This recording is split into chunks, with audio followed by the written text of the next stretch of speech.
चला तर मंडळी, आज आपण असा मशरूम मसाला बनवणार आहोत जो खाऊन तुम्ही हॉटेल आणि रेस्टॉरंटला तर विसरूनच जाल।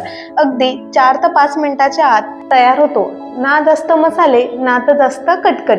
वेळ कमी असेल तरीही जेवण भन्नाट हवंय तर ही रेसिपी नक्कीच तुम्ही एकदा ट्राय करा। अगदी 4 ते 5 मिनिटाच्या आत तयार होणारा हा हॉटेलपेक्षा भारी झटपट पटापट मशरूम मसाला रेसिपी खास तुमच्यासाठी। रेसिपी स्किप न करता शेवटपर्यंत पहा। तर सर्वात आधी इथे मी ऑयस्टर मशरूम घेतलेले आहेत 1/2 किलो। हे मशरूम दिसायला आपले नॉर्मल मशरूम पेक्षा थोडे वेगळे असतात। यांचा आकार फुलांच्या गुच्छासारखा किंवा फुलासारखा असतो। ते तोडायला अगदी सहजच तुटतात। आपल्याला हे मशरूम कट करायचे नाहीयेत, हाताच्या सहाय्याने असं स्लाइड मध्ये त्याला तोडून घ्यायचे। तुम्ही कट केली तरी देखील चालेल, पण हे मशरूम खूप जास्त प्रमाणात नाजूक असतात, त्यामुळे मी इथं हाताच्या सहाय्याने असं लांब लांब त्यांना तोडून घेते। हे मशरूम नॉर्मल मशरूम पेक्षा पौष्टिक देखील जास्त प्रमाणात असतात। यात विटॅमिन बी आणि डी, त्यासोबत प्रोटीन, कॅल्शियम आणि आयरन देखील जास्त प्रमाणात असतं। सर्व मशरूम मी लांब लांबच हाताने तोडून घेतलेत। आता त्यात मी 2 चमचे एवढे दही घातलंय, 1 चमचा तेल घातलंय, त्यासोबत 1 ते 1.5 चमचा आलं लसणाची पेस्ट घातली। आता मी इथं सुके मसाले घालते। सुक्या मसाल्यांमध्ये 2 चमचा लाल मिरची पावडर, 1 चमचा गरम मसाला, 1 चमचा धना पावडर, 1 चमचा हळदी पावडर, चवीपुरता मीठ, 1 चमचा इथं मी छोले मसाला घातलाय। तुम्ही तुमच्या आवडीनुसार याऐवजी कुठलाही मसाला घातला तरी देखील चालेल। आणि त्याचसोबत 1 चमचा कस्तुरी मेथी देखील घातली। सर्व मसाले टाकून छान अशा पद्धतीने आपल्याला अगदी अलगद हाताने त्याला मिक्स करून घ्यायचंय।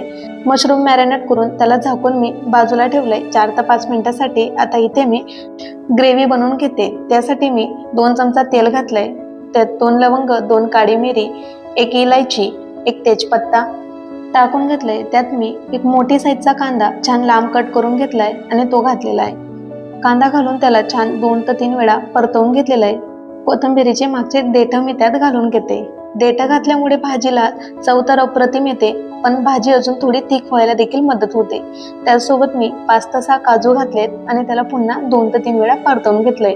आता त्यात मी मीडियम साईजचा टोमॅटो मोठ्या मोठ्या आकारात कट करून घातलेला आहे।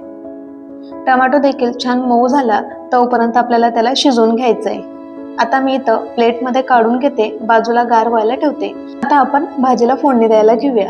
सर्वात आधी इथं मी 2 चमचा तेल घातलंय, त्याचसोबत 1 चमचा एवढा बटर घातलंय, जिरं आणि तेजपत्ता घालून बारीक कट केलेला कांदा देखील त्यासोबत घातलाय। कांद्याला हलका गुलाबी रंग येईपर्यंत परतवून घेतलाय। त्यात मी 1 चमचा लाल काश्मीरी मिरची पावडर घातली, भाजीला छान रंग यावा म्हणून। आता त्यात मी आपण जे मॅरिनेट केलेले मशरूम होते ते त्यात घालून घेतले। त्याला देखील छान मिक्स करून 1 ते 2 मिनिटांपर्यंत शिजू द्यायचंय मसाल्यांमध्येच।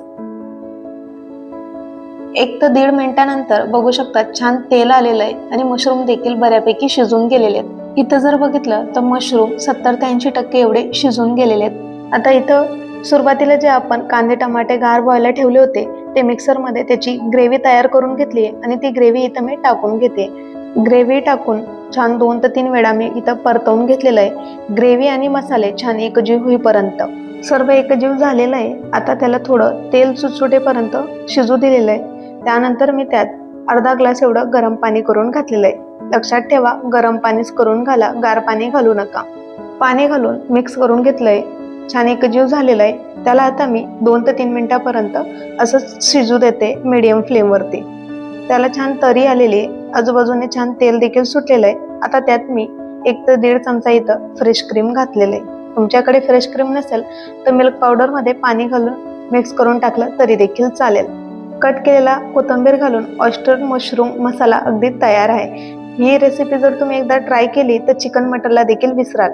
नॉनव्हेज पेक्षा भारी बहुगुणाने भरलेला असा ऑयस्टर मशरूम मसाला एकदा जर तुम्ही खाल तर हॉटेल आणि रेस्टॉरंटला तर विसरूनच जाल।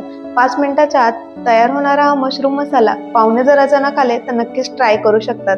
रेसिपी आवडल्यास व्हिडिओला लाईक करा, शेअर करा आणि चॅनलला सबस्क्राईब करायला विसरू नका। भेटू अशा छानशा घरगुती रेसिपी सोबत।